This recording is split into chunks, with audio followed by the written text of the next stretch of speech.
말씀을 함께 해봅니다. 창세기 26장 1절에서 6절입니다.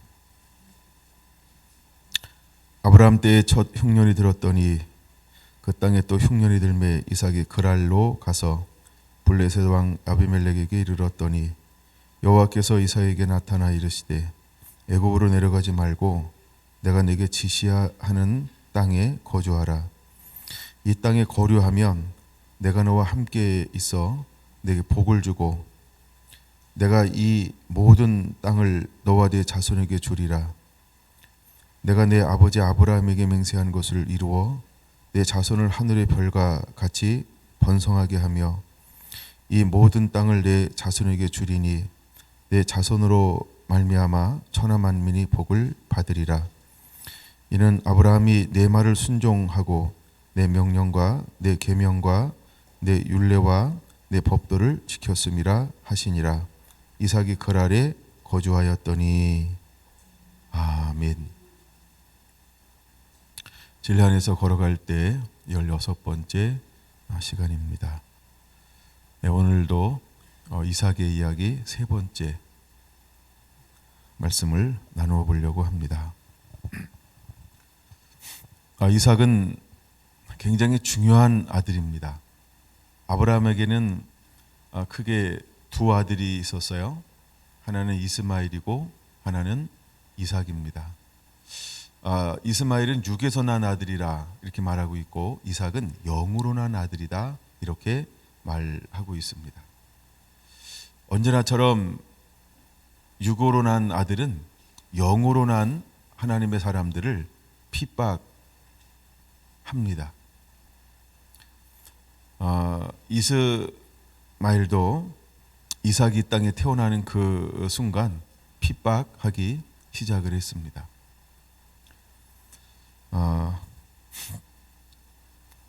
이삭은 그 핍박을 나름 견디어내야만 했습니다. 이삭이 핍박받은 이유가 무엇일까? 아버지의 사랑을 받고 있다. 그 다음에 그는 영으로 난 아들이다. 그를 핍박하는 이유 중에 또 하나 영적인 요소도 있겠죠. 이스마엘은 사단은 압니다. 자기의 계략인 것을. 근데 그것이 실패로 돌아갔습니다. 그래서 이스마엘은 핍박하는 그 일을 행하게 되어집니다.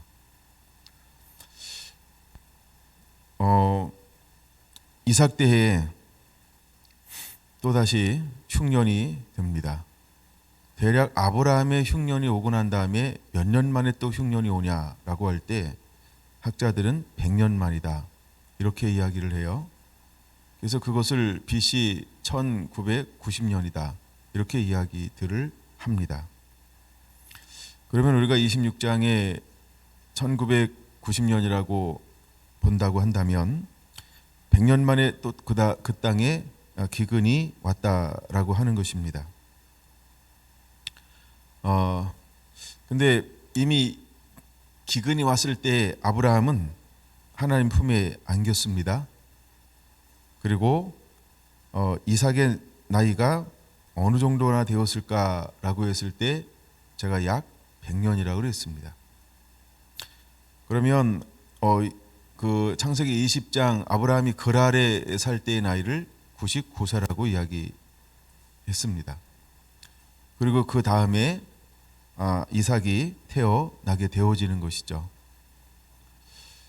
또 기근이 왔을 때 이제 아버지 아브라함도 하나님 품에 안겼습니다. 그런 가정을 이루었고 40세의 가정을 이루었고 60세의 아들을 낳았고 25장 27절은 그 아이들이 장성하매라고 이야기합니다. 이걸 어떤 사람은 약간 10살 정도다 약간 뭐 이렇게 보는 분들도 있고요. 약간 더 이상 볼 수도 있죠.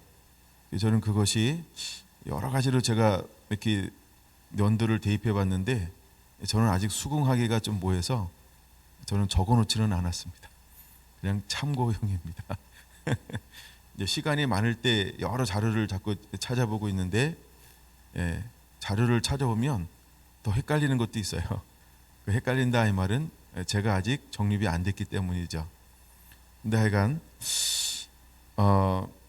그래서 자녀를 낳는데 에서와 야곱이라고 하는 두 자녀를 얻었습니다. 먼저 25장 20절로 한번 넘어가 보겠습니다. 이삭은 40세에 리브가를 맞이하여 아내를 삼았으니 리브가는 밧단 아람의 아람 족속 중 부두엘의 딸이요 아람 족속 중 라반의 누이였더라. 하면 드디어 이제 라반이 소개가 되어지고 있습니다. 라반은 그 다음 세대에 이제 등장하게 되어지죠. 21절 네모 박스 해놓으면 좋을 것 같아요. 이삭이 그의 아내가 임신하지 못함으로 그를 위하여 여호와께 간구하매라고 말하고 있습니다. 자 보세요. 사라도 리브가도 하갈이래 라헬도 어떤 일이 있어요? 공통점이 그쵸? 임신하지 못함에라는 공통점이 있다는 거예요. 임신하지 못함에라고 하는 물론 나중에 레아가 유다를 낳습니다만 야곱이 가장 사랑하는 여인은 라헬이었죠. 네. 근데 나중에 이제 창세기에서 이어지는 네 번째 사람은 요셉입니다. 근데 요셉은 라헬의 아들이었어요. 근데 이들의 공통점이 뭐냐 하면 태의 문이 일정하게 열리지 않았다는 거죠. 사라도 늦게 열렸고 리브가도 20년이나 지났어요. 그건 오늘날 우리로 생각할 때 결혼 20년 됐는데 아기를 못 낳는다. 정상적인 걸까요? 정상으로 볼 수는 없죠. 그 다음에 야곱이 결혼을 했는데 레아와 라헬과 결혼했는데 레아는 계속 아이를 낳습니다. 근데 라헬은 못 낳아요. 그 다음에 몸종을 주어서 또 아기를 낳게 하는데 아기를 잘 낳아요. 근데 라헬은 아기를 못 낳아요. 약간 그런 배후에 어떤 일이 있는 걸까? 여기는 하나의 공통점이라고 본다면 원래 아기를 못 낳는다라고 하는 것은 성경은 저주 중에 하나다 이렇게 보고 있다는 것이죠. 그래서 창세기 20장 18절에도 그 그랄 땅에 갔는데 블레셋 왕 아비멜렉이 뭐가 다쳐버렸어요? 저주로 인해서 태가 다쳤어요. 그 태가 다치는 것은 저주 중에 하나다라고 여겼습니다. 또 하나 우리가 알 것은 태의 문을 열고 닫는 것은 누가 하신다? 하나님이 하신다라고 하는 것입니다. 그러면 사라에게 이삭을 낳는데 태의 문이 닫혔다. 그 다음에 리브가에게 야곱과 에서를 낳는데 태의 문이 닫혔다. 그 다음에 야곱도 가장 사랑하는 여인과의 태의 문이 닫혔다. 여러분 이것은 무엇을 보여주고자 함일까요? 어떤 자연적인 것이 아닌 하나님의 섭리, 하나님의 은혜가 그 가운데 개입하고 있는 것을 볼 수 있죠. 그러니까 어떤 우리의 노력이나 자연적으로 하나님의 역사나 주권이 흘러가는 것이 아니고 때때로는 많은 보이지 않는 영적 공격과 전쟁 가운데서 하나님은 한 번도 실패하지 않는 것을 보여주고 있다는 것을 우리가 이런 사고를 한번 가져봤으면 좋겠다라는 생각을 합니다. 우리가 손 하나 껴놓고 한번 로마서 9장을 한번 다녀올까 합니다.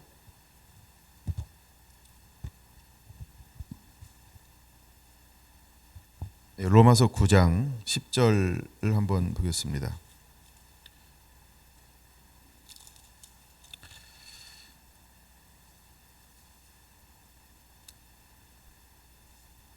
그뿐 아니라 또한 리브가가 우리 조상 이삭 한 사람으로 말미암아 임신하였는데 그 자식들이 아직 나지도 아니하고 무슨 선이나 악을 행하지 아니한 때에 택하심을 따라 되는 하나님의 뜻이 행위로 말미암지 않고 오직 부르시는 이로 말미암아 서게 하려 하사. 리브가에게 이르시되 큰 자가 어린 자를 섬기리라 하셨나니 기록된 바 내가 야곱은 사랑하고 에서는 미워하였다 하심과 같으니라. 그런즉 우리가 무슨 말을 하리요? 하나님께 불의가 있느냐? 그럴 수 없느니라. 모세에게 이같이 이르되 내가 긍휼히 여길 자를 긍휼히 여기고 불쌍히 여길 자를 불쌍히 여기리라 하셨으니 그런즉 원하는 자로 말미암음도 아니요 다른 박질하는 자로 말미암음도 아니요 오직 긍휼히 여기시는 하나님으로 말미암음이니라.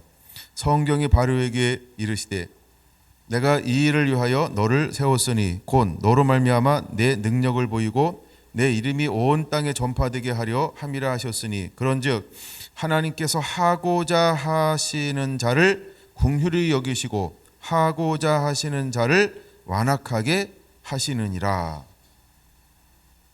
이건 두 이야기가 섞여져 있습니다만 7절 말씀 보면 또한 아브라함의 씨가 다 그의 자녀가 아니라 오직 이삭으로부터 난 자라야 내 씨라 불리리라 하셨으니 곧 육신의 자녀가 하나님의 자녀가 아니요 오직 약속의 자녀가 씨로 여기심을 받았느니라.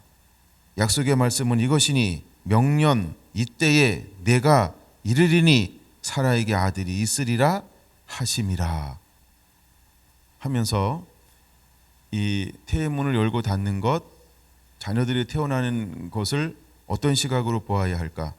하나님의 주권적인 섭리, 하나님의 은혜가 작동하고 있다라고 하는 것입니다. 때때로 우리에게 오래 기다림이 필요한 이유가 무엇일까? 우리는 다 하나님의 뜻을 모르죠. 하나님의 계획도 의중도 모르죠. 그래서 여러분 우리는 기다림이라는 것입니다. 기다림. 왜 주님 우리에게 인내를 그렇게 요구하실까?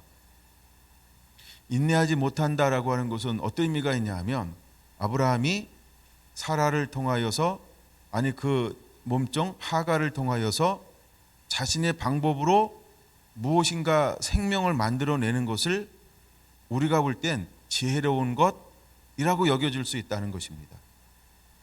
근데 하나님은 그가 무엇하길 원하셨습니까? 자신의 방법이 아닌 온전히 하나님을 기다리는 것, 하나님을 의지하는 것, 하나님을 더 신뢰하는 것. 그래서 자기의 힘으로 난 아들을 육에서 낳았다 이렇게 말하고 있는 거예요. 그리고 하나님이 기다려서 하나님에 의해서 명년 이맘때에 내년 이맘때에 하면서 그 몸에서 날짜 이름을 주면서 그는 영으로 난 자라고 하나님이 구별하고 있다라는 것입니다. 우리도 부름받으면서 신앙생활하면서 얼마나 많은 육의 것들을 만들어내고 있을까? 우리는 얼마나 많은 육의 것들을 만들어내며 살고 있습니까? 그러면서도 우리는 좋은 게 좋은 거야 하면서 육의 것임에도 불구하고 그것의 자라남의 기쁨을 즐기고 그 열매를 즐길 수 있다는 것입니다. 왜? 이 또한 풍성함이기 때문에 그렇습니다. 근데 말씀을 보면 하나님이 이스마엘을 저주합니까? 축복합니까? 축복하고 있다는 거예요. 이스마엘을 축복하고 있다는 거예요. 이스마엘이 12족장에 12아들을 낳습니다. 야곱이 12아들을 낳는데 이미 한 대 앞서서 육으로 난 자손은 미리 앞서서 12지파의 족장들을 낳아요. 그러니까 뭔가 더 멋있잖아요. 뭔가 앞서가잖아요. 뭔가 이루어지잖아요. 어떤 우리가 성공이라고 하는, 번성이라고 하는, 우리가 보는 일반적인 하나님을 떠나서 축복이라고 하는 개념으로 보면 육으로 난 열매들이 얼마나 더 왕성한지를 보아야 할 것입니다. 그래서 마치 씨앗이 땅에 떨어졌을 때 가라지가 더 왕성하게 자라는가, 아니면 정말 씨앗, 이 좋은 씨앗이 더 왕성하게 자라는가. 하나님은 둘 다 번성하기를 원하셨어요. 그리고 예수님도 둘 다 마지막까지 놓으라고 말씀하고 있다는 것입니다. 그래서 이스마엘의 후에 25장 12절을 보세요. 25장 12절에 사라의 여종 애굽인 하갈이 아브라함에게 낳은 아들 이스마엘 족보는 이러하니라. 16절 마지막 부분, 그 족속대로 12 지도자들이었더라. 하나님이 그들을 축복해 주겠다라고 하는 예언의 말씀 그대로 그들은 어떻게 했습니까? 번성하고 번성해서 큰 민족을 이루어가고 있다라고 하는 것입니다. 근데 이스마엘이 몇 년을 사나요? 17절에 보니까 137세.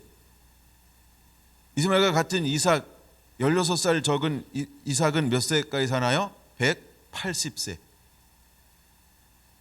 굉장히 인생의 차이가 납니다. 그러면 137세니까 이스마엘이 몇 세에 아버지가 죽는 걸까요? 이스마엘이 90세에 죽는 거죠. 아브라함은 175세까지 사니까. 그럼 90년 동안 이스마엘을 보아오고 있다는 것입니다. 그 다음에 사라가 죽었을 때 아브라함 또한 누구를 만나나요? 다시 결혼을 하죠. 25장 1절 그두라라고 하는 여인과 결혼을 합니다. 그래서 그에게서 8 아들, 7 손자, 3 증손자를 기록하고 있습니다. 그래서 이들이 어떤 사람이 누구의 조상이 되어지냐면 아랍인들의, 지금 현재 아랍인들의 조상이 되어지는 것이죠. 아브라함 그두라의 후손들, 사라를 통해 난 사람이 아니고요, 그두라를 통해서, 그 다음에 하갈을 통해서 났던 사람들이 전부 이 아랍인들의 조상이 되어진다라고 하는 것입니다. 그러면서 25장 5절 6절 보면 명백하게 아브라함이 정리하고 있는 것이 하나 있습니다. 무엇을 정리하고 있냐 하면 혈통을 분리하고 있다는 것입니다. 그래서 아브라함이 누구를 장자로 삼냐? 수많은 아들이 있죠. 이제 수많은 아들이 있죠. 그 중에서 영적 장자는 누구냐라고 할 때 아버지가 명확하게 5절 아브라함이 이삭에게 자기의 모든 소유를 주었고, 그럼 모든 소유를 주었다, 이게 무슨 의미예요? 내가 영적 장자다, 이걸 보여주는 거예요. 이제 장자를 선별하는 여러 가지 방법이 있는데 그 중에 하나가 재산의 전부를 넘겨줍니다. 그런 다음에 이제 6절 자기 서자들에게도 일정에게 재산을 주어, 자기 생전에 그들로 하여금 자기 아들 이삭을 떠나 어디로 가게 합니까? 지금 말하면 아라비아로 가라. 그리고 이 지경에 들어오지 말아라. 너는 가나안 땅은 네 땅이 아니고 가나안 땅은 장자인 이삭에게 준 땅이야. 하나님이 이 땅은 장자에게만 소유하도록 명령한 땅이야. 그러니까 너는 동방으로 가라. 아브라함이 그들에게 명령하고 있는 것을 볼 수 있어요.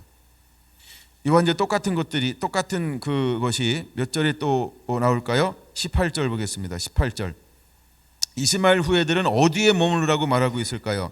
그 자손들은 하일라에서부터 아수르로 통하는 애굽 앞 술까지 이르러 그 모든 형제의 맞은편에 거주하라 라고 거주지를, 가나안 땅은 너희 땅이 아니다. 가나안 땅은 영적 장자인 이삭에게 하나님이 주었다. 그래서 이스마엘의 후예는 이제 하일라에서부터 아수르로 통하는 애굽 앞 술까지 너의 경계는 그쪽이야 라고 이렇게 나누어 주었다. 혈통을 완전히 분리시켜서 하나가 되지 못하도록. 그 다음에 아브라함이 죽은 이후에 어떤 영토 분쟁, 땅의 분쟁, 소유권의 분쟁, 재산권의 분쟁이 일어나지 않도록 철저하게 이것을 분리해 놓았다라고 하는 것입니다. 이제 이런 일이 벌어졌어요. 근데 이때는 아들이 몇 명이었어요? 한 명. 그렇죠? 영적 장자로 몸에서 태어난 사람이 한 명이었다는 거예요. 그럼에도 불구하고 철저하게 아브라함은 장자권을 명시했다는 것입니다. 근데 이제 두 번째, 이삭에게는 아들이 리브가에서 몇 명이 태어납니까? 2명이 태어난다는 거예요. 2명이 태어납니다. 근데 임신을 했는데 하나님께서 예언의 말씀을 해주고 있다는 거예요. 이제 하나님께 묻습니다. 하나님께 묻죠. 22절 보세요. 22 임신하였더니 그 아들들이 그 태 속에서 서로 싸우는지라. 그가 이르되 이럴 경우에는 내가 어찌할꼬 하고 가서 여호와께 묻자온대. 기도했어요. 그렇죠? 물으면 답하신다. 따라서 물으면 답하신다. 네, 궁금하면 500원이 아니고 물으면 답하신다. 그렇죠? 이제 여러분, 우리가 물으면 답하시는 하나님. 그러니까 여러분, 우리가 계속 물으세요. 주님 앞에 이게 무엇입니까? 이게 무엇입니까? 계속 물으세요. 예, 저도 묵상하는 시간들을 많이 가져요. 하나님께서 계속 가르쳐 주시고 하여간 은혜도 주시고 그렇습니다. 하여간 우리가 묻는 거 굉장히 지혜로운 것입니다. 자, 근데 뱃속에서 두 아이가 있는데 막 싸우는 거예요. 그래서 여호와께 물었습니다. 그랬더니 놀라운 예언의 말씀이 선포가 되어지고 있는 것이죠. 왜? 여호와께서 그에게 이르시되, 같이 읽을까요? 두 국민이 내 태중에 있구나. 두 민족이 내 복중에서부터 나누이리라. 이 족속이 저 족속보다 강하겠고 큰 자가 어린 자를 섬기리라. 와우. 근데 이거를 태 속에 있는 아이가 알아요? 몰라요? 몰라요. 그럼 이거는 지금 누구한테 하고 있는 거예요? 누구한테 하고 있는 거예요?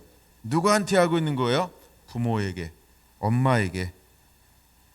그래서 리브가가 이것을 간직하고 있습니다. 그럼 리브가가 이야기한 거 그 남편 이삭에게 함께 공유했겠죠. 그래서 부모가 함께 이것을 마음에 간직하게 되어집니다. 근데 두 아이가 있는데 안에서 서로 다투어요. 근데 다투는데 하나님이 다투기 전에 그거를 전제하는 게 뭐예요? 두 국민이 있다, 이렇게 말을 해요.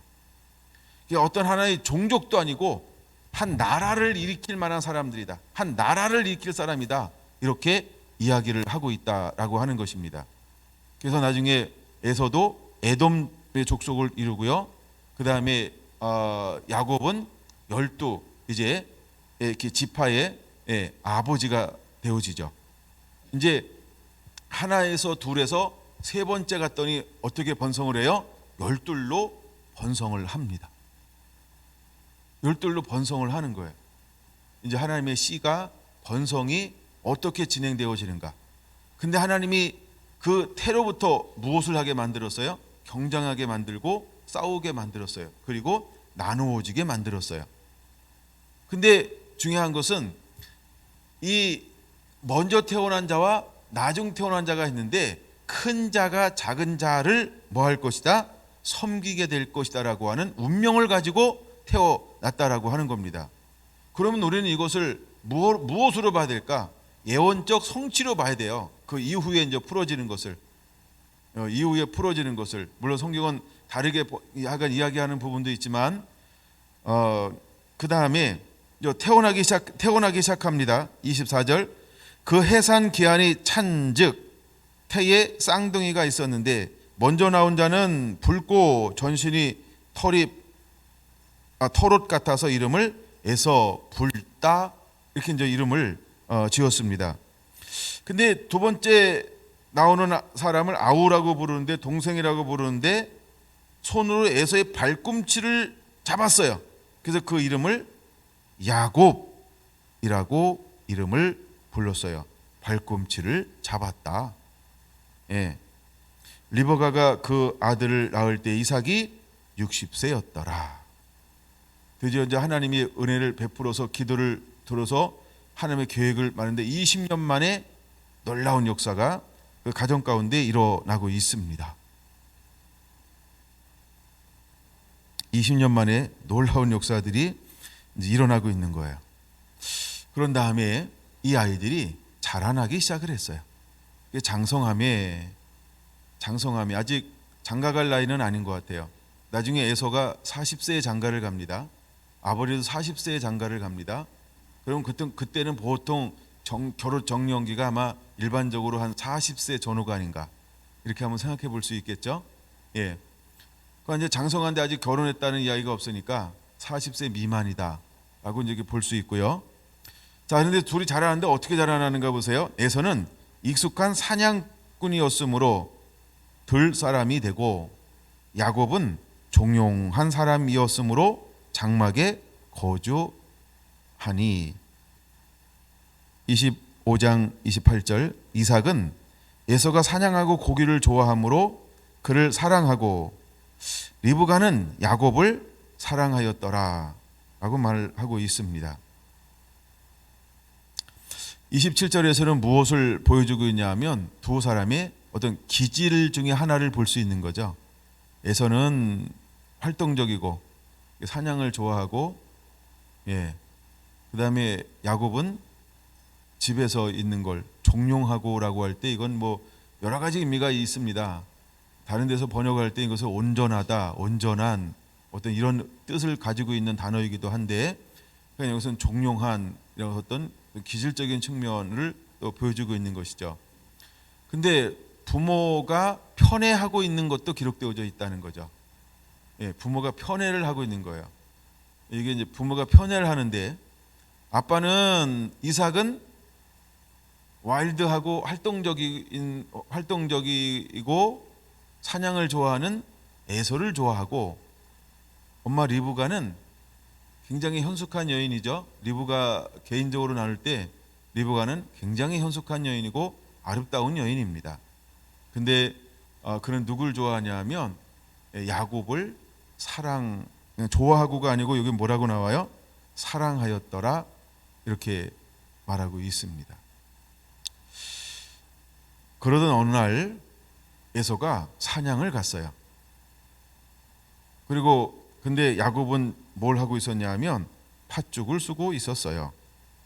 근데 에서가 들에서 돌아와서 심히 피곤하여 이렇게 표현하고 있습니다. 심히 피곤하여. 아마 이날 굉장히 사냥이 드라마틱한 어떤 이런 막 씨름을 했던 것 같아요. 또 어떤 사람의 표현은 아마 상처를 입고 왔을 것이다, 어떤 이런 표현도 쓰기도 하고, 하여간 막 심히 피곤한 상태로 돌아왔다는 거예요. 그가 심히 피곤한 상태, 기진한 상태, 거의 기운이 남아있지 않은, 막 기운이 남아있는데 한 2%? 뭐 이 정도 남아있는 거죠. 막 하여간 이런 상태로 이제 돌아온 거죠. 야곱에게 이르되 내가 피곤하니 그 붉은 것을 내가 먹게 하라 한지라. 그러므로 에서의 별명은 에돔이더라. 자, 야곱이 이르되 형의 장자 명분을 오늘 내게 팔라. 에서가 이르되 내가 죽게 되었으니, 심히 피곤함일러라. 이 표현을 할 때 내가 죽게 되었으니, 뭐 하여간 어떤 기질적으로 뭔가를 보여주고 있는 것이죠. 뭐 급한 성격이 나타날 수도 있고, 뭔가 이렇게 어떤 것을 할 때 저돌적으로 앞뒤 가르지 않고 막 이렇게 달려드는 어떤 이런 기질이 있는 것일 수도 있고, 우리가 보통 사냥을 하다 보면 변칙, 어떤 다양한 그런 상황 속에서 즉각 대처하는 와일드하고 어떤 뭐 이런 기질이 필요하기도 하겠죠. 근데 이 상황을 딱 만났을 때 그 기질이 그대로 드러나고 있는 것이죠. 내가 죽게 되었으니 이 장자의 명분이 내게 무엇이 유익하리요? 라고 고백을 합니다. 장자권이 이양이 되는 경우는 뭐냐 하면, 실제 자기가 말로 해서 내가 장자권 너 가져 라고 할 때 실제 그 당시 장자권이 넘어가는 이런 율례가 있었습니다. 근데 그 상황에 만나게 되어지는 것이죠. 물론 에서는 당연히 내가 장자이니까 뭐 장자권 뺏기는 거, 장자권 그거에 대해서 그렇게 크게 생각하지 않을 수도 있어요. 왜? 그냥 내 거니까, 내가 장자로 태어났으니까 이건 그냥 누가 뭐라 해도 내가 장자잖아요. 그러니까 그 의미가 동생보다는 그렇게 절실하지 않을 수 있어요. 이미 가지고 있잖아요. 이미 소유하고 있잖아. 이미 장성할 정도로 소유하고 있잖아요, 그 장자권이. 그런데 동생에게는 늘 무엇이 탐나는 거였을까요? 장자권이요. 장자권. 그걸 내가 발꿈치로 확 당겨가지고 내가 순서를 바꿔야 되는데, 하여간 뭐 어쨌든 했는지 늘 그 장자권에 대한 마음이 있었다는 거죠. 근데 이건 뭘 성취하고 있는 가정이에요? 그렇죠? 리브가가 기도했을 때 두 국민이 있다. 큰 자보다 작은 자가 크리라. 이것이 성취되어지는 영적 가정이라고 하는 거죠. 예. 그런데 그 부분을 뭐라고 말하고 있냐면, 자 이제 33절, 무엇이 내게 유익하랴 하면서 야곱에게 이르되 오늘 내게 맹세하라. 이제 실제로 이제 팔면서 맹세를 7번 하면 그게 넘어가는 거예요. 합법적으로. 예. 에서가 그래서 이제 맹세를 하고 장자의 명분을 야곱에게 판지라. 그랬더니 에서는 어떤 행동을 합니까? 팥죽을 주매 에서가 먹으며 마시고 일어나 갔으니. 뭐에 신경 쓰지 않아요? 장자의 명분을 판 거에 대해서 그렇게 마음을 쓰지 않아요. 이걸 작은 일로 여긴다는 거죠. 그 에서가 장자의 명분을 가볍게 여김이었더라. 가볍게 여김이었더라. 그럼 여기서 이제 우리가 배워야 할 것 중에 하나가, 하나님이 예언을 했음에도 불구하고, 그러면 예언한 가지고 태어난 것만으로 우리가 가만히 있으면 그것이 성취되고 이루어질까요? 그렇죠? 그것을 이루기 위해서 여러분 우리가 뭐 해야 될까요? 기도해야 합니다. 사모해야 합니다. 추구해야 합니다. 예, 그것을 이루어 달라고 주님은 기도하라라고 말하고 있는 것처럼, 우리는 그것을 이루기 위해서 끊임없이 뭘 해야 될까? 그걸 놓지 않고 붙잡고 있어야 된다는 거예요. 이것이 야곱의 태도였다는 거예요. 이것이 야곱의 태도였다는 거예요. 만약에 이렇게 하지 않았다고 한다면 무슨 방법으로 장자권이 돌아올까요? 에서가 죽어야만 돼요. 근데 하나님의 예언은 죽는 거예요? 그 두 민족을 이루는 거예요? 민족을 이루는 거예요. 민족을 이루는 거예요. 여기서 우리가 무엇을 배워야 할까? 예언이 됐다고 끝나는 게 아니라 예언이 이루어질 수 있도록 우리는 붙잡아야 된다는 거예요. 이걸 사모해야 한다는 거예요. 여러분 취하기 위해서 기도하고 이거 이루어 달라고 하나님 앞에 간구하시기 바랍니다. 그리고 행동으로 옮기시기 바랍니다. 그리고 행동으로 옮기시기 바랍니다. 예언을 성취를 이루기 위해서 여러분들이 호시탐탐 기회를 노리시기를 바랍니다. 할렐루야. 예, 뭔가 하나님께서 하라고 그랬으면 그걸 하기 위해서 준비하고 기회를 엿보고 실제로 어느 행동, 액션을 취해야 되는 거 아닌가요? 가만히 있으면 안 된다는 것을 여기서 보여주고 있는 것이죠. 할렐루야. 아브라함에게 하나님께서 말씀이 임할 때 아브라함이 가만히 있었습니까? 네 알겠어요. 네 그렇게 할게요. 이거 그리고 다니면서 말합니다. 나는 하나님한테 계시를 받은 사람입니다. 하나님은 내가 이 땅을 떠나서 하나님 원하는 땅에 가면 하나님 나를 이렇게 축복해 주기로 약속한 그런 사람입니다. 하고 계속 하란에 앉아 있었다. 그 꿈이 이루어질까요? 그 꿈이 진행이 될까요? 아무것도 되지 않죠. 이해가 된 거죠? 그런 것처럼 야곱도 이 어릴 때 어머니를 통해서 무엇을 들었을까요? 꿈, 하나님의 그 음성, 하나님의 그 말씀, 어머니를 통해서 끊임없이 듣는 거예요. 그래서 이삭은 에서를 좋아했지만 리브가 엄마는 야곱을 사랑하는 거예요. 사랑하는 겁니다. 그래서 리브가는 야곱에게 무엇을 계속 나누어 줬을까요? 그 하나님의 음성. 근데 야곱은 어떻게 했습니까? 마음에 품었습니다. 그리고 늘 농담으로 하든 진담으로 하든 장난을 치듯 하든, 이건 주석엔 그렇게 나오더라고요. 이걸 주고받았을 것이다. 그런 다음에 기회를 엿보고 드디어 이것을 빼앗았다. 뭐 이렇게 그냥 표현합니다. 그런 것을 쟁취하고 말았습니다. 그럼 여러분, 우리 안에 이 모습을 야곱처럼 쟁취하기 위한 이 열정을 소유하고 있어야 된다는 거예요. 할렐루야. 우리가 행동하지 않는 신앙은 아무것도 이룰 수 없어요. 뭔가 하나님께서 우리에게 주었다. 그럼 우리는 행동하는 신앙을 가져야 합니다. 우리가 진리를 따라 걸어가야 한다는 것입니다. 우리가 말씀을 붙잡고 살아가고 있어야 된다는 겁니다. 그럴 때 하나님이 이것을 이루게 될 것입니다. 여러분은 일어나는 신앙을 가진 자가 되기를 예수님의 이름으로 축원을 드립니다. 하나님은 아담에게 저 동산 중앙에 있는 저 나무는 먹지 마. 반드시 죽는다. 얼마의 시간이 지났을까? 얼마나 에덴 동산에서 시간을 보냈을까? 그러던 어느 날 새로운 존재가 그에게 다가왔던 겁니다. 이미 수많은 것들을 먹었어요. 수많은 것들을 누렸어요. 예, 수많은 하나님의 은총과 축복 가운데서 매일매일 새로운 과일을 먹고 새로운 것을 누리고 있어요, 지금. 근데 그러던 어느 날 새로운 존재가 자기에 다가오더니 무슨 얘기를 하는 거예요? 야, 너 저 동산 중앙에 있는 나무 먹어봤니? 저거 먹지 말라 그랬어. 그와 교제하면서 아담 안에 생각의 변화가 시작되고 있다는 거예요.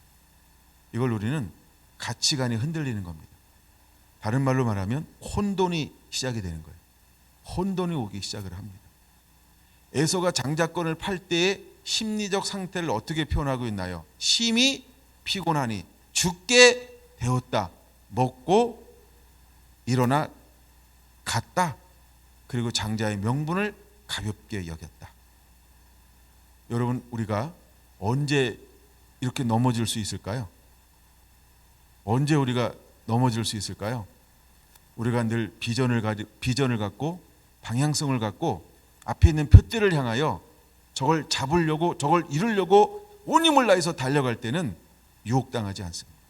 미혹당하지 않습니다. 내가 나태할 때, 내가 생각의 짐을 내려놓을 때, 내가 끈을 느슨하게 놓을 때 언제나 사탄은 우리에게 다가올 수 있다는 겁니다. 아담처럼 하와처럼 에덴 동산에 이 누리는 것이 하나님 일상이 되었을 때, 그러던 어느 날 다른 존재가 다가와서 그것을 향하여 속삭일 때 그는 무방비로 넘어지고 말았습니다. 그는 그것을 전혀 새로운 것으로 보기 시작했어요. 보암직, 먹음직, 제롭게 할 만큼 탐스럽게 보았다는 겁니다. 에서는 동생이 주는 이 팥죽을 대하는 자세가 어떻게 기록하고 있습니까? 먹고 마시고 일어나 갔으니, 이렇게 말합니다. 여러분, 이 단어가 어디에서 소개되어지는 단어인지 아십니까? 노아의 때와 같이, 소돔 고모라 때와 같이, 인자와 때와 같이, 그쵸? 그들이 먹고 마시고 시집가고 장가가고, 그들은 뭐에 관심이 있는 거예요? 육이요. 육에 관심이 있어요. 지금 그 상태가 어떤 상태예요? 야, 나 심히 피곤해. 야, 나 죽게 되었어. 자기 상태. 그러니까 나 이거 먹고 빨리 기운 얻고 싶어.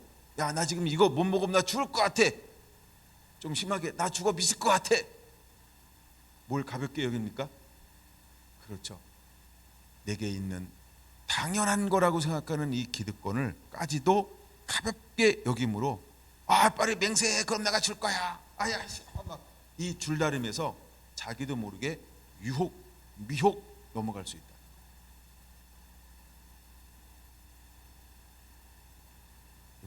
먹고 마시고 일어났어요. 그리고 그걸 가볍게 여겨버렸어요. 물론 거기는 하나님의 놀라운 섭리가 있다라고 제가 전제를 했습니다. 그건 뭐 문맥으로 전제할 수밖에 없는 거예요, 그거는.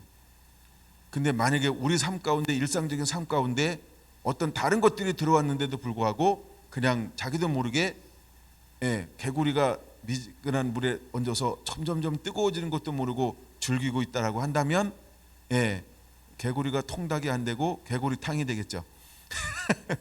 우리의 삶도 자신도 모르는 가운데 그렇게 될 수 있다는 거죠. 내가 가진 전부를 빼앗겨 버릴 수 있다는 거예요. 에서가 그랬던 것처럼, 첫사람 아담이 그랬던 것처럼, 그 다음에 사울왕이 그랬던 것처럼, 그 다음에 아간이 그랬던 것처럼, 그 다음에 가룟 유다가 그랬던 것처럼, 여러분 수많은 믿음에 실패한 사람들이 그냥 실패할까요? 그들에게 물어보세요. 너무 시끄러울 거야. 할 말들이 많아서. 핑계가 있을 거예요. 실패한 이유가 있어요. 실패한 이유. 그렇죠? 전부 실패한 이유들이 있어요. 그들이 왜 실패했을까요? 깨어있지 않았기 때문에, 느슨했기 때문에 그렇습니다. 그게 미혹인지, 그게 유혹인지, 그게 사탄의 작전인지 몰랐다는 거예요.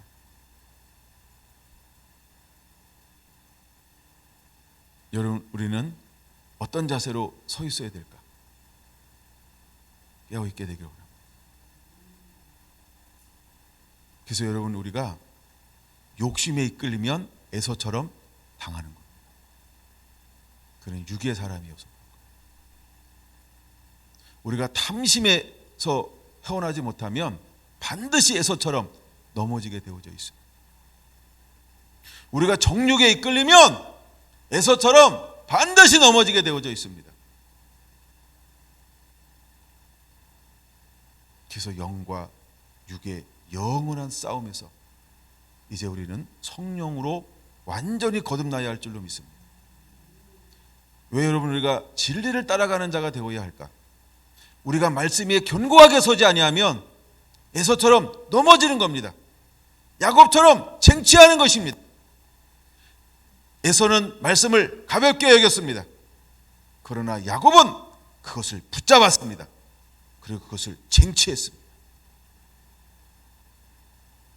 비록 에서는 야곱을 죽이려고 하지만 하나님은 에서로 하여금 야곱을 죽이도록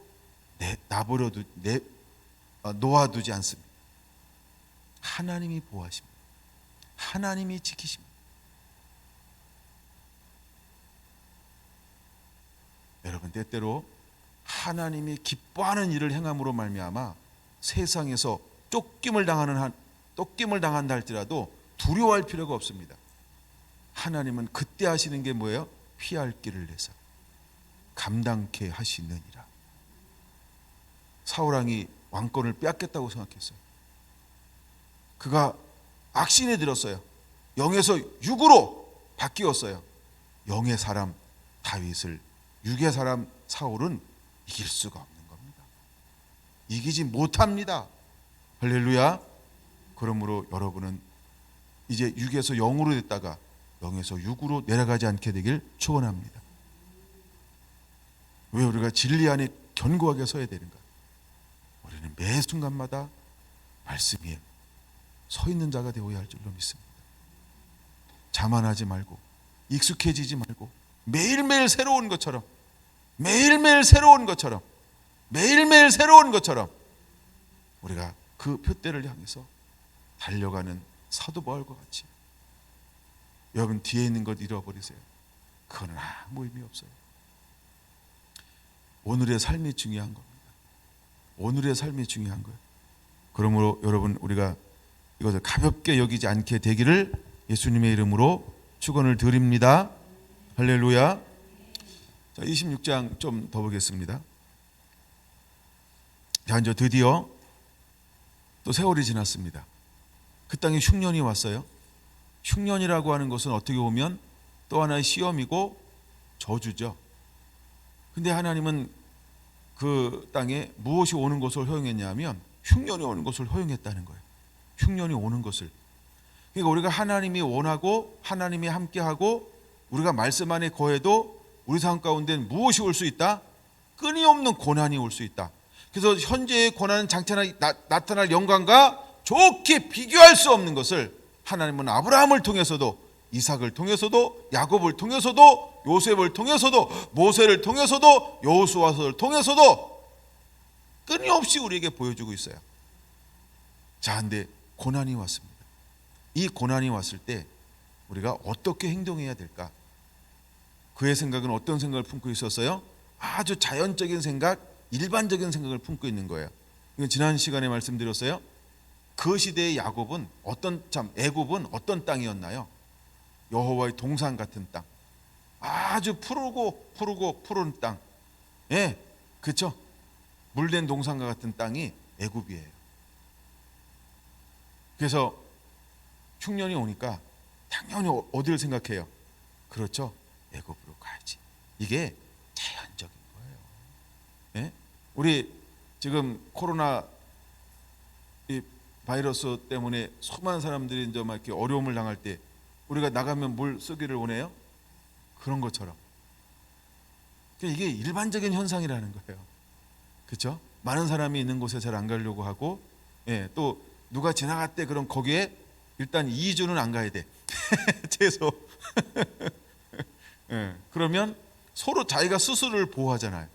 스스로를 보호하잖아요. 그러니까 흉년이 오니까 그건 버티다가, 그렇죠? 자 보세요. 이삭이 가난한 사람인가요? 부유한 사람인가요? 부유하다고요? 어떻게 알아요? 아브라함의 가업 모든 소유를 물려받았잖아요.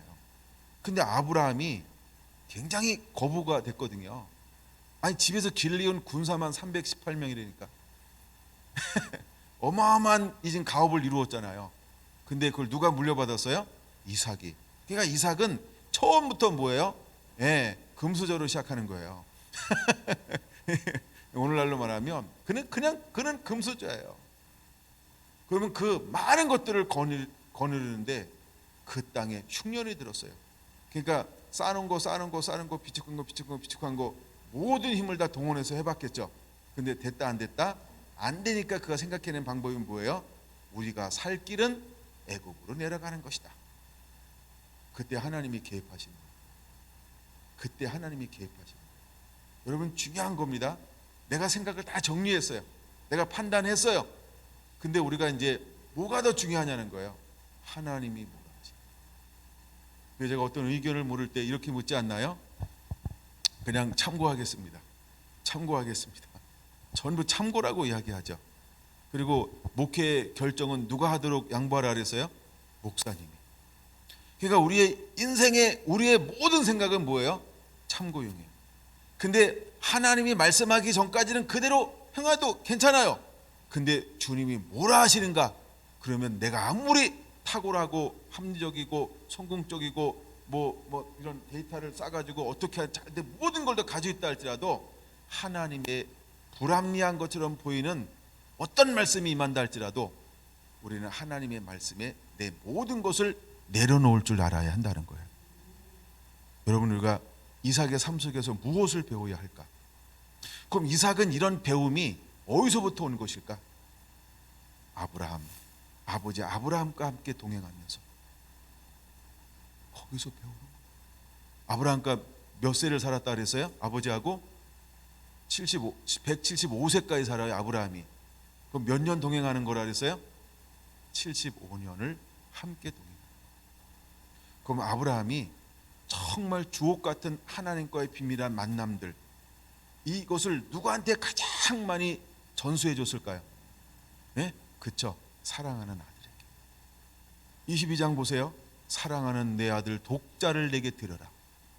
사랑하는 자에게 물려주려고. 아버지는요, 그게 아버지예요. 계속 우리가 구전으로 오는 거지. 그 당시 뭐 책이 있었어요? 예? 그렇죠? 말에서 말로 구전으로 계속 이게 전달되어지는 거예요. 그걸 모아놓은 것들이 탈무드고, 예, 그런 걸 모아놓은 게 경전들이고 그런 거죠. 그래서 아버지는 끊임없이 내가 만났던 내가 경험했던 하나님. 그러면 아버지는 성공적인 이야기만 했을까? 그러면 아들은 아버지 체면 때문에 성공한 이야기만 물어봤을까? 재미없게 75년 동안. 그렇죠. 언제 아버지는 실패했어요? 왜 저 때는 실패했어요? 왜 아버지는 그때는 속였어요? 왜 그렇게 했어요? 그렇죠. 성공과 실패를 전부 나누는 거예요. 여러분 우리 삶 가운데 그런 그런 양육, 그런 대를 잇는 이런 은혜들이 있어야 합니다. 그래서 정말 우리에게 복은 멘토를 가지고 있는 것인데 성공과 실패를 나눌 수 있는 것. 어떤 사람들은 스킬을 원하는 경우가 있어요. 스킬. 어떤 방법론적인 것만. 어떻게 하면 성공한다. 어떻게 하면 뭐 재테크가 잘 된다. 뭐 어떻게 하면 뭐 된다. 어떤 이런 거. 그러니까 그런 거를 또 그런 걸 막 추구하는 분들도 있어요. 근데 여러분, 우리는 무엇을 겸해서 배워야 할까? 제가 꼭 소개하는 책이 하나 있잖아요. 추후의 영적 거장들. 그 책을 제가 필독으로 소개하는 이유는 간단하다고 그랬어요. 성공과 실패를 기록한 책이다. 성공과 실패를 함께 나누고 있는 책이기 때문에 읽어보라는 거예요. 위인전처럼. 되게 위인전은 약간 이렇게 좀 약간 이렇게 꾸미잖아요, 그렇죠? 미화시키잖아요. 자서전들도 약간 미화시키지 않나요? 예. 근데 저는 그 책을 딱 보면서 너무 감사한 게 성공도 실패도 그대로. 그러니까 난 그게 너무 좋았어요. 그럼 여러분, 우리가 두 가지를 함께 전수해야 돼요. 난 이렇게 했다, 이렇게 했는데 이렇게 됐다, 이렇게 됐는데 이렇게 됐다. 그럼 나처럼 하라 이게 아니고 뭐예요? 이것을 통해서 배우라는 겁니다. 그러면 이삭이 아브라함처럼 살 수 있을까요? 아니요. 이삭이 아브라함처럼 살 거는 딱 그 다음에 나오는 2절입니다. 그렇죠? 2절만 딱 그렇게 살면 되는 거예요. 근데 하나님은 이삭에게 아브라함처럼 살 것을 요구하잖아요. 왜냐하면 아브라함의 가치관과 이삭의 가치관이 달라요. 근데 무엇의 공통점을 이루어야 될까? 하나님의 말씀에 반응하는 것은 똑같아야 된다는 거예요. 하나님의 말씀 앞에 반응하는 것은 똑같아야 한다는 거예요. 거기 6절에 보면 이는 아브라함이 내 말을 순종하고라. 순종이라는 말이 샤마 이런 말이에요. 근데 이건 2단어로 이루어진 겁니다. 하나는 듣다, 하나는 준행하다. 듣는 것을 그대로 행동하는 게 순종이라는 단어라는 거예요. 그러면 아브라함이 어떤 사람이었어요? 하나님께 듣는 것을 그대로 살아낸 사람. 이거 하나만 물려받으면 되는 거예요. 그럼 이삭은 어떻게 삶의 유형은 다른데 뭐가 같아야 할까요? 하나님이 말씀하시면 순종, 샤마, 들은 것을 준행하는 것. 이거 하나가 하나님은 같기를 원하는 거죠. 그래서 하나님이 이삭에게 뭘 요구하는 것입니까? 아브라함이 내게 순종했던 것처럼 너도 내게 순종하면 그 모든 축복을, 아브라함에게 주었던 모든 축복을 너에게 다 줄 거라는 거예요. 내가 너를 복의 근원으로 내 후손들을, 이 땅을 다 너에게 줄 것이다. 끊임없이 아브라함은 무엇을 교육한 걸까요? 그거 하나. 나는 하나님 말씀할 때 이렇게 했지. 야, 내가 참 공부하고 어렵고 어떻게 할 바를 모를 때 나는 바깥에 나갔단다. 그리고 돌을 깔고 앉아서 하늘을 바라봤어. 그리고 한참 동안 하나님께 내 마음을 올려드렸지. 그러던 어느 순간 하나님이 내게 찾아오셨어. 하나님을 만났던 수없는 경험, 그분과 경험했던 수없는 것들, 하나님을 만나는 법, 위기를 만났을 때 어떻게 하는 법, 뭐 일단 일상적으로 이런 것들 전부 그거를 이렇게 같이, 그리고 너도 한번 해봐. 그러면 이삭이 나가서 자기도 밤에 나가서 하나님을 향해서 여호와여 불렀는데, 아버지 난 오늘 아무리 불러도 아무 말씀 없던데요. 그러니 좀 더 기다려 그럼. 이런 식으로 이제 깊은 훈련이 들어갔겠죠. 그러던 어느 날 이삭은 뭘 경험하는 거예요? 그 하나님을 경험하는 거예요. 우리가 사무엘상 1장에서 2장에서 3장에서 무엇을 배울 수 있어요? 엘리를 통해서 사무엘이 어떻게 영성이 훈련이 되어지는 과정을 우리가 볼 수 있죠. 그걸 여호와 앞에서라는 표현을 쓰면서 사무엘은 자라나고 있어요. 근데 이삭은 누가 멘토였었어요? 아브라함. 75년 동안 살면서 아브라함은 훌륭한 스승이 되어주고 있는 것입니다. 여러분, 우리 안에 그런 만남들이 일어났으면 좋겠어요. 그리고 우리가 있을 동안에 계속해서 그런 긴밀한 관계와 교제 가운데 끊임없이 서로 그런 걸 나눌 수 있는 그런 관계가 되기를 예수님의 이름으로 부탁을 드려봅니다. 자, 2절에 이제 2절에 여호와께서 이삭에게 나타나 이르시되 애굽으로 내려가지 말고, 그럼 이제 애굽으로 내려가지 말고라는 말은 이제 뭔지 이해가 되신 거죠? 그는 자기 생각에 자기 판단으로 애굽이 참 보기 좋은 걸 택했어요. 근데 나타나서 뭐라고 말했어요? 내가 네게 지시하는 땅에 거할 수 있겠니? 이거 어디서 보던 패턴이죠. 하나님이 아브라함을 부를 때 어떻게 불렀어요? 내가 내게 지시한 땅으로 가라. 와우. 근데 그는 하란이었단 말이에요. 어디로 가라 그랬어요?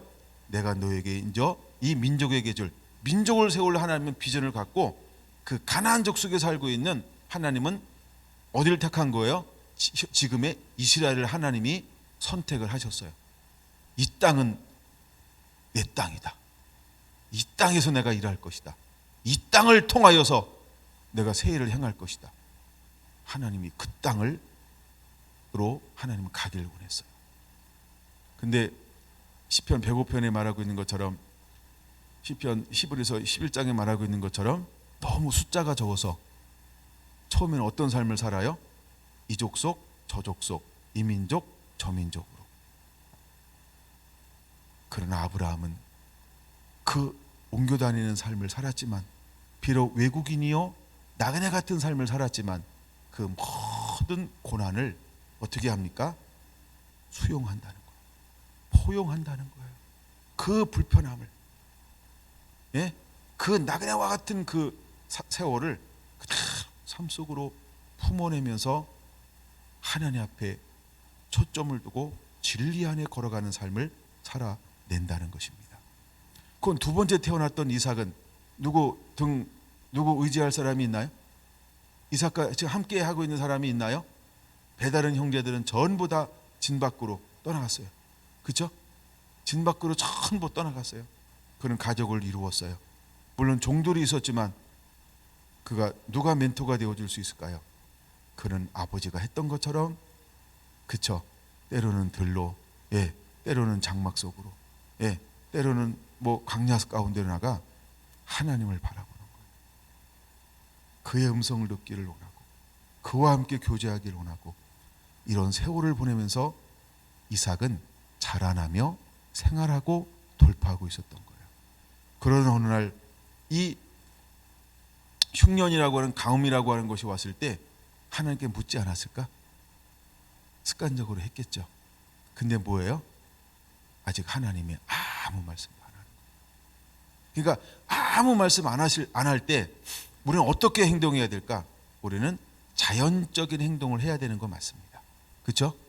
그러나 우리가 자연적인 행동을 하고 있는 동시에, 아니면 중간에, 아니면 어느 시점에 하나님의 음성이 들려온다, 아니면 어떤 깨달음이 있다 라고 하면 그때 우리는 어떻게 행동해야 될까요?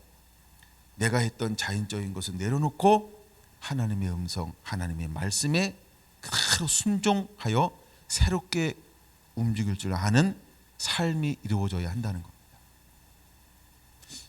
이게 제가 이제 평상시 그런 얘기를 하는 거예요. 네가 하지 말아라.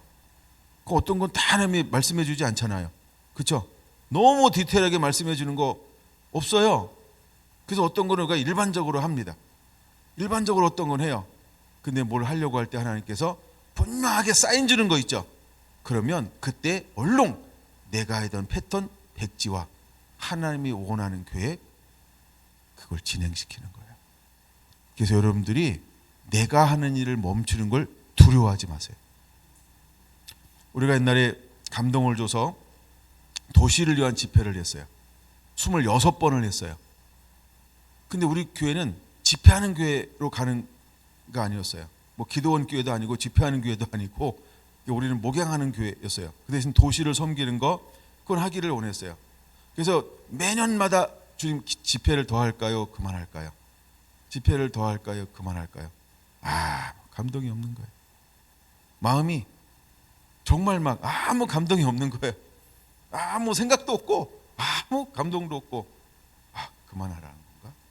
근데 그 당시 재정적으로는요 정말 굉장히 아주 하여간 막 뭐랄까 이렇게 남는 장사, 이런 표현 있잖아요. 남는 장사 할 때였어요. 남는 장사. 한 2,500인가 그 당시 구만할 때 2,600이 그 해 남는 장사를 했단 말이에요. 그때 그거 안 하면 바보지 머리로. 아니 그거 다 해도 2,600이 남는데 그걸 해야 되는 거 아니에요, 그렇죠? 그 당시 2,600은 우리에겐 굉장히 큰 거였어요. 지금도 커. 그때도 얼마나 그게 큰지 몰라요. 근데 감동이 없는 거야. 감동이. 제가 만약에 이익을 쫓아갔다 그러면요, 한 달에 한 번 하는 거 그냥 굴릴 것 같아. 내가 경영을 한다고 생각하잖아요. 그럼 나는 이걸 굴릴 거예요. 내 안에는 그런 마인드가 한 곳에 이렇게 가라앉아 있습니다. 이렇게 가라앉아 있어요. 머리를 굴려서 막 하고 싶은 거, 그걸 왜 안 해? 그 좋은 걸. 그냥 한 달에 한 번 집회하고 섬기고 줄 만큼 줘도 그 정도 남는데 이거 왜? 그리고 막 여기 막 꽉 차가지고 동서남북에 사람들 돌려가면서 오고, 어차피 욕 먹을 것 조금 먹고, 그러나 은혜 받는 사람들 점점 늘어나면서 점점 분위기 좋아지잖아요. 그건 안 하는 게 바보예요. 안 하는 게 바보예요. 그래서 이 근등에서 교회가 전부 다 알려지잖아요. 그리고 사람들이 은혜 받는 사람들 소문 나가지고 이제 야 여기 가면 은혜 받는다. 계속 집회할 때마다 막 얼마나 다양한 사람들이 사모하면서 오는지 몰라요. 물론 욕도 먹습니다. 예. 근데 이거를 안 하는 거는 이치적으로는 바보 같은 일이었어요. 근데 계속 기도하는데 감동 없어요. 그래서 과감하게 내려놓습니다. 이래버렸어요. 근데 속으로 아깝다. 그 마음도 있었어요. 그건 제가 육신 속에서는요, 그 2,600만 원. 야, 너 어떻게 뭘로 그 채울 건데 2,600만 원? 그 작냐? 무적 크지 뭐. 나보다 2,600만 원은 사례비보다 많은 거야. 그러니까 막 엄청 그랬어요. 근데 약간 이 둘 사이가 막 씨름이 되더라고요. 근데 감동이 없을 때 그걸 과감하게 내려놔 버렸어요. 여러분, 우리가 하나님께서 가뭄을 준 이유를 뭐라고 하는지 시편 105편에서 지금도 기억하고 있나요? 그들이 뭘 의지했어요? 양식을 의지하는 것을 끊어버리기 위해서 가뭄을 주었다라고 말하고 있어요. 공명이 잘 안 되는 것 같아서 찾아보겠습니다. 시편 105편입니다. 예, 시편 105편 16절이요. 그가 또 그 땅에 기근이 들게 하사 그들이 의지하고 있는 양식을 다 끊으셨도다. 보세요. 여러분, 우리가 이 땅에 있는 양식을 의지하면 하나님의 그것 때문에 뭘 허용해요? 욕심 인태하여 죄를 낳고 하는 것처럼요, 하나님이 기근을 주는 것은 놀라운 축복이에요. 그래서 하나님이 저보고 야, 너 그것 때문에 장사할 것 같으니까 미혼의 방지. 예. 그리고 막 그 폼 잡을 수 있잖아요. 이제 막 그거는 뭔가 매월 한 번씩 하는 집회이기 때문에 뭔가 여러 가지를 계획하고 막 할 수 있는 그런 운동력 있는 자금이에요. 재정이에요. 예. 그 상당히 큰 액수. 지금도 상당히 큰 액수죠. 그 정도면. 예.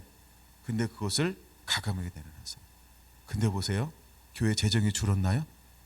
한 개도 안 줄었어요. 오히려 증가가 일어났어요. 그 집회 안 했는데, 그 막 할 때마다 100여 명씩 오던 분들이 헌금 안 했는데도 불구하고 재정은 더 증가가 됐어요. 여러분, 우리가 다른 걸 의지하면 미혹 넘어질 수 있어요. 그래서 우리가 감동이 오지 않는 것은 때로는 내가 머리로 갔을 때 하다가 감동이 다르게 온다 그러면 내가 하는 것을 캄캄하게 내려놓을 수 있어요. 할렐루야. 캄캄하게 내려놓을 수 있어요. 캄캄하게 내려놓을 수 있어요. 다시 에서 26장으로 넘어옵니다. 그래서 하나님이 내가 지시한 땅에 거하라. 아브라함과 동일하게 하나님은 이삭에게 동일한 것을 말합니다. 3절, 이 땅에 거류하면, 하나님께서 첫 번째 주시는 약속이 뭐예요? 내가 너와 함께 할 것이다. 그러면 애굽으로 가면 하나님이 함께 할까요? 함께 안 할까요?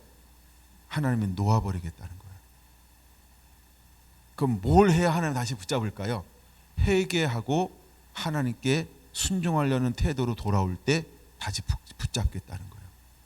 혹시 여러분들이 주의 손에 놓인 것처럼 느껴진다고 한다면 돌아오시기 바랍니다. 회개하시기 바랍니다. 돌이키시기를 바랍니다. 그러면 다시 하나님이 우리와 함께하는 곳으로 올라오게 될 것입니다. 하나님은 늘 우리와 함께하길 원하시는 분이라는 거예요. 함께하길 원하시는 분이에요. 그래서 하나님이 얼마나 우리와 함께하길 원하시면 마태복음 1장 21절 두 번째 이름을 주었다 그랬어요. 그 이름이 뭐라고요? 임마누엘, 하나님이 우리와 함께 계시다라고 말입니다. 할렐루야. 하나님은요 우리와 동행하기를 원하시는 분이에요. 하나님은 우리 안에 임재로 함께하기를 원하시는 분이에요. 하나님은 그분의 영광으로 우리와 함께하기를 원하시는 분이세요. 아멘. 복 있는 자의 셀 예배를 드리는데 그냥 기름 부음이 좋은 거예요. 기름 부음이 좋은 거예요. 기름 부음이 좋은 거예요. 시간도 짧아가지고 그 짧은 거를 막히 나눴고 또 한 대목만 딱 나눴는데 근데도 참 좋더라고요.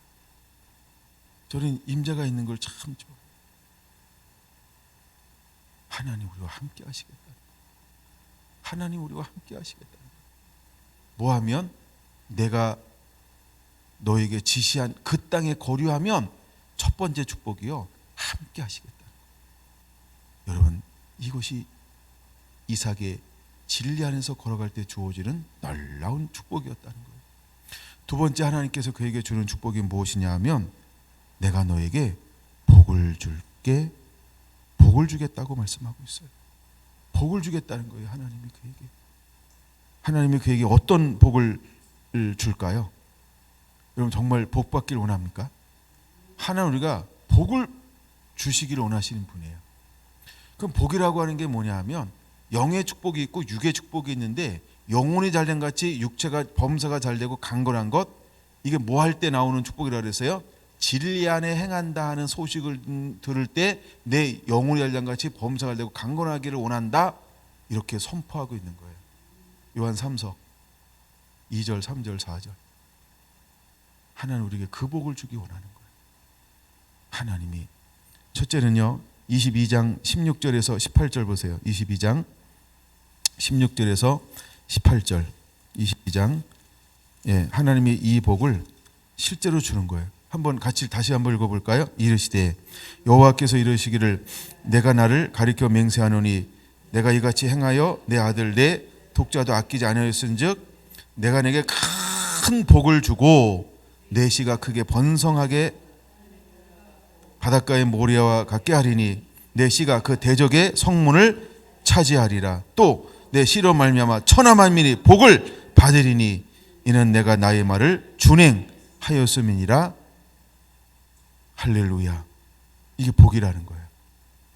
하나님은 이 복을 주기를 원한다는 거예요.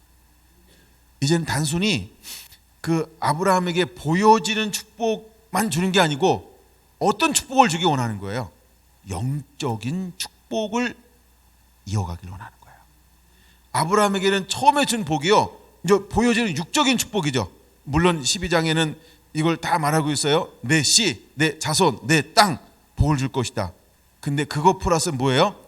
이제 아브라함을 통해서 드디어 이 창세기 3장에 회복된 하나님의 사람들에게 풀어놓기 원하는, 선포하기를 원하는 이 축복이 있어요.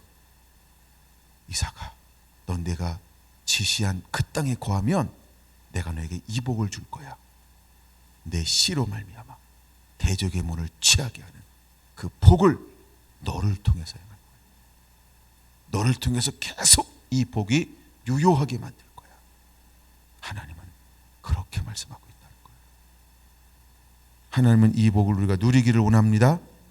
28장 15절 한번 볼까요? 28장 15절. 이건 야곱을 향한 축복입니다. 베델에서 하나님께서 그에게 나타나셔서 뭐라고 말씀하시는가? 15절만 볼게요. 내가 너와 함께 있어 내가 어디로 가든지 너를 지키며 너를 이끌어 이 땅으로 돌아오게 할지라.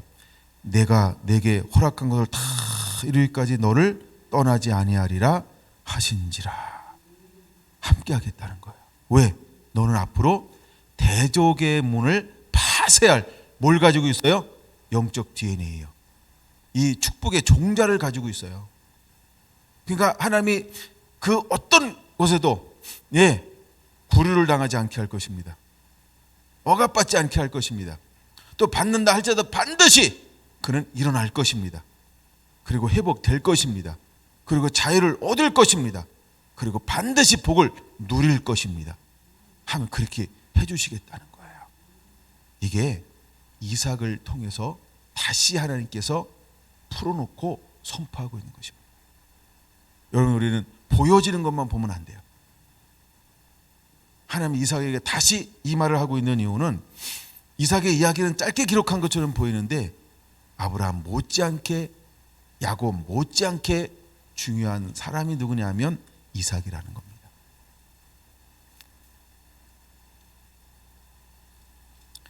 그래서 그 복을 주겠다 그래요. 그러면서 내가 이 모든 땅을 너와 내 자손에게 주리라. 내가 내 아버지 아브라함에게 맹세한 것을 이루어 내 자손을 하늘의 별과 같이 번성하게 하며 이 모든 땅을 내 자손에게 주리니 내 아마 천하 만민이 복을 받으리라. 이는 아브라함이 내 말을 순종하고 내 명령과 내 계명과 내 율례와 내 법들을 지켰음이라 하시니라. 할렐루야. 그러면 이것을 계속해서 이어가는 이유가 뭐라고 말하고 있어요? 아브라함이 내게 순종했기 때문이다. 이 의미가 뭔지 알아야 합니다. 이삭, 너도 아브라함처럼 할 수 있겠니? 너도 너 아빠처럼, 너희 아버지처럼 할 수 있겠어? 너 아버지에게 무엇을 배웠지? 그래, 그러면 아버지 아브라함이 걸어갔던 길을 너도 한번 걸어가봐. 난 너에게 그것을 원한다. 아브라함이 순종했던 것처럼 너도 내게 순종해. 그러면 이것이 계속 유효할 거예요. 여러분, 우리가 무엇을 선대로부터, 믿음의 선배들로부터 배워야 할까? 어떻게 믿음으로 삶을 살아내는지를 배우는 거예요. 여러분, 끊임없이 여러분들이 만났을 때 무슨 교제, 무슨 은혜를 나눠야 될까요? 그렇죠? 말씀으로 씨름해서 어떻게 살아가고 성공하고 실패한 거, 내가 지금 어떻게 씨름하고 있는지, 여러분 끊임없이 내게 부닥치는 이 말씀을 나누고 이 말씀에 붙들림 당하게 되기를 예수님의 이름으로 축원을 드립니다. 할렐루야. 오늘날 이 말씀은 여전히 우리 가운데 유효하다라고 하는 것입니다. 세 가지 말씀만 보고 마칠게요. 로마서 8장 15절로 보겠습니다. 로마서 8장 15절.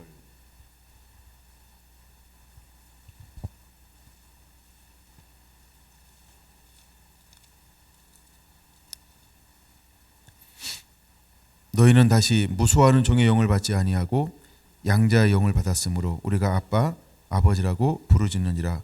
성령의 친히 우리의 영과 더불어 우리가 하나님의 자녀인 것을 증거하시나니 자녀이면 또한 상속자 곧 하나님의 상속자여 그리스도와 함께 한 상속자니 우리가 그와 함께 영광을 받기 위하여 고난도 함께 받아야 할 것이니라. 할렐루야. 여러분, 이 말씀이 오늘날 우리에게 어떻게 이루어지고 있는가요? 우리는 하나님의 자녀가 되었다는 겁니다. 내가 너와 함께 할 것이다. 하나님, 우리가 영광의 상속자로, 그래서 우리가 그 영원한 것을 상속받기 위해서 하나님 우리를 어디 가운데 또 인도한다? 고난 가운데도 인도한다는 거예요. 지금 이삭에게 왜 흉년이 왔을까요? 이 상속을 이어가는 존재라는 거예요. 갈라디아 2장 20절 보겠습니다. 갈라디아서 2장 20절. 갈라디아서 2장 20절. 뭐라고 말씀하고, 갈라디아서 2장 20절 시작. 내가 그리스도와 함께 십자가에 못 박혔나니 그런적 이제는 내가 사는 것이 아니요 오직 내 안에 그리스도께서 사신 것이라. 이제 내가 육체 가운데 사는 것은 나를 사랑하사 나를 위하여 자기 자신을 버리신 하나님의 아들을 믿는 믿음 안에서 사는 것이니라. 하나님이 우리와 함께 하는데 무엇으로?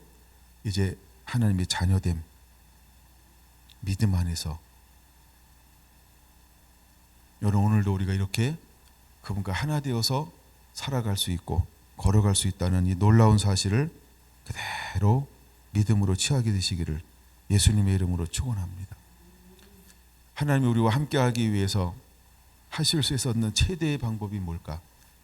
요한복음 3장 16절 같이 한번 암송해 볼까요? 하나님이 세상을 이처럼 사랑하사 독생자를 주셨으니 이는 저를 믿는 자마다 멸망치 않고 영생을 얻게 하려 하심이니라.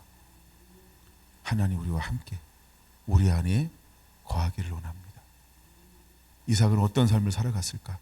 바로 이 삶을 살아가고 있다는 거예요.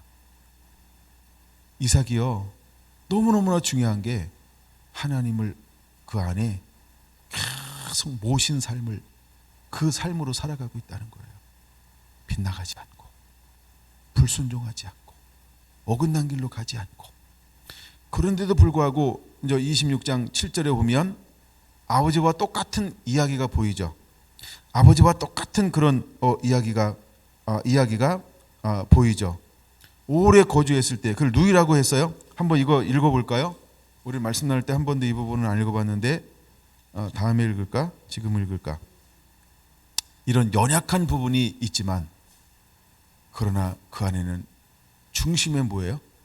믿음이 흔들리지 않는다는 거예요. 아브라함처럼 우리도 이삭처럼 때로는 야곱처럼 연약할 수 있어요.